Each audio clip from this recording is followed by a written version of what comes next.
And we're live. All right, episode 3. Episode 3. Look at us go. Look at us go. Just We're say, proud of man. us.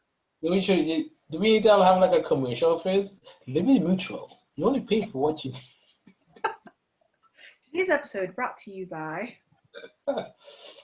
Like next week we start getting sponsorship. You're like, forget grad school, man. I'm just gonna do YouTube videos. No, yeah, seriously, I've thought it. I've thought about it. I'm like, listen, I read these papers, have conversations with people about them, YouTube engaging. podcast. I like it. I like it. If you're willing to have me on continually as a guest, I'll be honored. Listen, you are one of my favorite people to talk to, so of course. So what did the kids read? I don't know. I shouldn't call them kids. What did our students read this week? So that like last week, they read this. It's been a weird week. This amazing, wonderful 46 pages, Indigenous Knowledge and Science Revisited. Mm-hmm.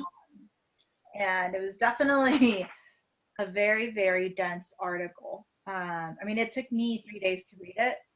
And it was 3 days because I had to split the last portion into 2 days because I was having such a hard time understanding the Japanese perspective. I was like, I don't understand. Like, I'm seeing the words and they make sense by themselves, but I read the sentence and it doesn't make sense. So it was a hard time, and I brought this up during our That's last. the way I feel when I look at my credit card bill, but go on.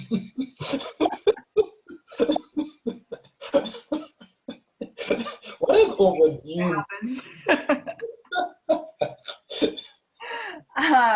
But yeah, so I brought this up, I think, during the last video where I talked about me realizing that the reason I was struggling so much, particularly with that, is because I have zero exposure to Asian cultures generally. Like, it's not something that I have ever had to learn in school, nor is it something that I have a lot of friends who got really into anime, and so they started learning Japanese and learning more about Japanese culture, and that never happened to me. So I never went out of my way to try and learn. And I felt so seen and exposed as I was trying to read this, and I was like, man, I need to do a better job. Right. But I think our students did wonderfully. I think folks were, and I got a lot of emails of people feeling stressed or overwhelmed because they didn't understand it. But in reading the reflections and discussions, I think y'all did a wonderful job. Y'all got a lot of the main points. You got the importance of it. You had great conversations with each other, and your reflections were phenomenal. And I think, even if at the end of the day you don't understand every single perspective or every single presupposition of all three, understanding that there are these inherent differences that are, what's the word I'm looking for? When two things don't get along. Politics. Discordant. I've never even heard that word. Can I buy a vowel? I don't know. I think we get what you're saying, though. I mean, so I want to just connect to that point real quick, Victoria, because I took a couple of days with this, and I have read other works on decolonization. I definitely wouldn't call it a new field, but I would say the concept, at least in science, is picking up a lot of steam in the last 3 to 5 years, which I think is a function of just people, perhaps like ourselves, willing to think a bit more broadly on science and how it's done, who gets included, etc., being human in STEM. And, one of the students alluded to this. I forgot the person's name, but he was a computer science major, and they were saying yeah, I mean, I'm a senior, I've read a bunch of papers, by this point in my academic career, but I'm reading this type of paper for the first time. And so it's taking me a while to sort of get through it, but I got through it, right? And there's a sense in which I think what you expressed about the Japanese view, and even my own attempts at reading this kind of work, is you have to embrace the difficulty associated with engaging something that's outside of your perspective, right? Outside your kind of traditional, conventional perspective. And you can sort of feel you can kind of feel yourself going into the, well, what the hell is this mode, or what is that even like? And you have to work to almost cast aside those judgments and put your reactive thoughts in abeyance, right? To just read and listen. It's like active listening to what you're reading, and allow that understanding to come as organically and in a non-judgmental way. It's hard for academics. It's hard for professors. You know, a lot of times when I have been part of conversations about decolonizing science, it turns into well, are you saying Western science is bad type thing, and it's not that, right? And so you have to fight people's urges to have that kind of reaction before you can even really have a conversation where you're just trying to understand the breadth at which, you know, people can think about this. And I felt in the reflections, I saw that patience, I saw that, you know, openness to just read and try to understand, as opposed to, you know, pitching this as a battle.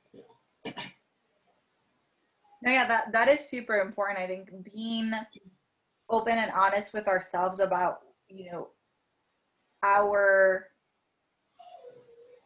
shortcomings is too strong of a word, but I can't think of a better word right now in terms of our knowledge gaps, right? Of what we're able to understand and what we're not able to understand. And even that as a point of analysis and reflection, you know, why is it that we are struggling to understand, you know, beyond the fact that it's a really long article and that it uses very academic language, why are we struggling to understand the ideas? What is it about our experiences and our knowledge, and what we believe to be true, what we consider to be true science or valid, and how does that same word that I can't remember not get along with what it is that we're reading and make it Contradict. Understand it. Contradict. Close, yes. By the end of this podcast, listeners, we promise you we'll find that word. Well, so let me ask you this. I mean, do you think there's a sense in which we are all prisoners, and I'm not using that term, you know, like carelessly, of sort of the school of thought within which you are raised, right? And I liken this to people who are from non-marginalized backgrounds or historically marginalized backgrounds. You might be white identified or male identified, and you want to be an ally, you want to support, you do have sensitivities towards that arc towards justice, but you'll never fully understand what it means to live the life in the shoes of somebody who's of a low socioeconomic status, or who's Black or Hispanic identified, et cetera, right? And it's not your fault. I mean, you're born into the identity you're born into, but they're almost like a little bit of a limit to which you can only understand but not fully empathize with the experience. And so I wonder if, similarly with science, if we've been raised in this kind of very westernized way of viewing the world, viewing information, viewing knowing, and then you get into readings like this is trying to kind of articulate a whole different type of dimension. Does this struggle come from that? Does this struggle come from you've been brought up in this way for decades? You're not just going to read this stuff for the first time and be like, oh, I get it, right? You might need to read a few of these, and that's just kind of part of the process.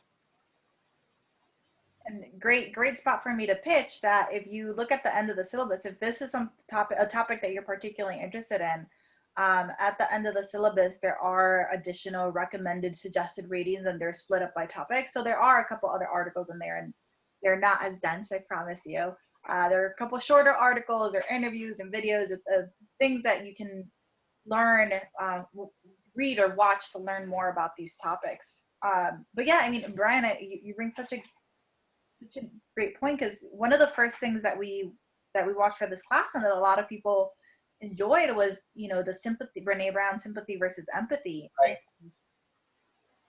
Try as we might to empathize, we can only empathize to the point that we can, right? If empathizing is feeling what the other person feels, there is a limit to that we can do depending on our own experiences, because there are certain types of emotions and pain and levels, right? Feelings are a spectrum, and you may understand what it is like to feel a specific type of pain, but not to the extent Right. that someone living through that or going through that has felt. And so, yeah, I think that is a great, bringing back full circle. And it reminded me of one of the reflections talked about, I can't remember who it was, but there was a student talking about, feeling anger upon reading this. And that's a very valid feeling to have. And, trying to, I'm really struggling with English today. Sorry. Trying to not compromise. Stop being. Some word. I can't remember the word. Trying to like deal with the fact that they were feeling anger about why didn't we learn this? Why were we not exposed to any of this growing up? But also recognizing that there was so much privilege in the way that they grew up and the things that they learned, and that they were very grateful for the education that they had. And just conflating with, Más vale tarde que nunca, ¿no? yes, yeah. Better late than never. But it's, yeah, I mean, I understand those feelings of anger, of feeling like, but it's interesting too, right? Because on the one hand, I feel like we are being robbed of a better understanding of ourselves and the world and our place in the world. But at the same time, when I think about a lot of cultures where knowledge is sacred, who are we to feel entitled to that knowledge? So there are so many layers and so many things that we could talk about during this very short video. But yeah, there are so many things that we can problematize. Is that a word? Yeah. And having all these feelings and wanting to learn more, but going about, I think the most important thing is going about the right way when learning these things. So like you said, not bringing in our judgment, Right. wanting to learn more because we care and because we want to be better people, not just because we think it's cool. Because it's cool that you think it's cool, but if you don't value it for the knowledge that it is, and how much it means to other people and to those cultures, and like I said, the knowledge in a lot of cultures is secret, and it's not everyone can have it. Not everyone can have those secrets, because they are secrets that connect you to things that are beyond ourselves. And so being open and honest about your intentions and wanting to learn more about this, I think, is also very important. Yeah, I mean, it's maybe even a little unfortunate that we just have a few minutes in our podcast to kind of unpack this, because there's so much to unpack. And we could have an 8-part series just on this topic alone. It's that, it's that intense. And one layer, which I think you kind of alluding to, is that the student, I remember reading that person's reflection and kind of alluding to this idea that you're brought up in this educational ecosystem that has messaged a certain reality of what your truth is, right? What your history is, and what science is, what school, and yeah, we're touching on decolonization or indigenous and other kinds of knowing in this class, in this week.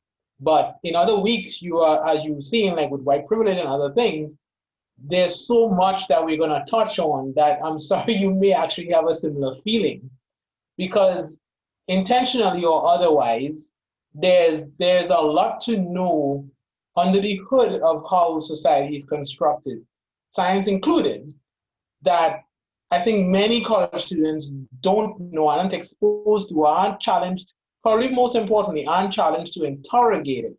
And so then without that interrogation, you come to school, you sign up for a class, you get the major, you get the degree, you go on, you get a job. It all feels very, lockstep-ish, right?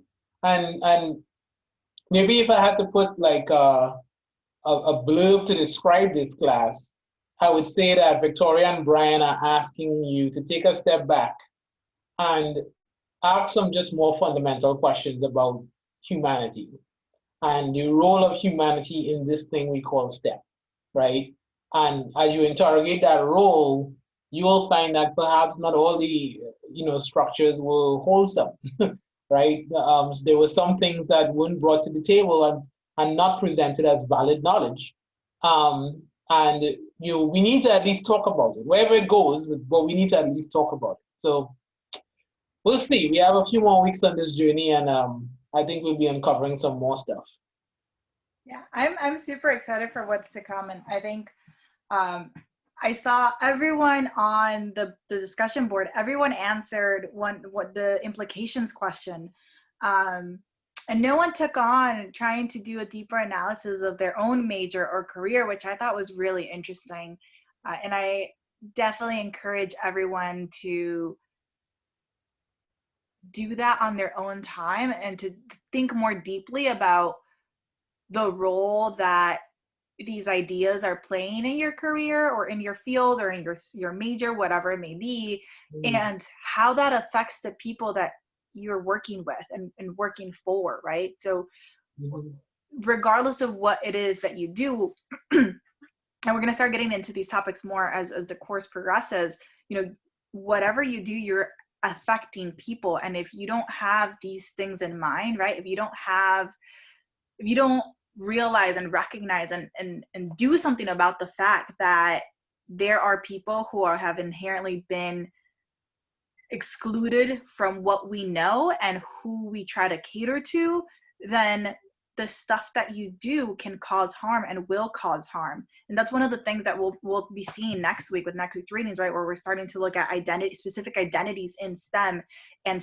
how STEM affects those specific identities. And so next week we have women in STEM, so what it's like to be a woman in STEM, but also how STEM has affected women and caused harm because of the lack of representation and the lack of realizing that folks are different and folks have different needs. All right. Well, I'm looking forward to next week. It's gonna be a great week. It'll be smoother. Hopefully the readings are a little shorter. And yeah, we look forward to continuing to read your reflections and applications, and we will do another one of these for the material that you had this week. This one was a little late, but life happens. We'll catch up. We'll keep it going. See you next week.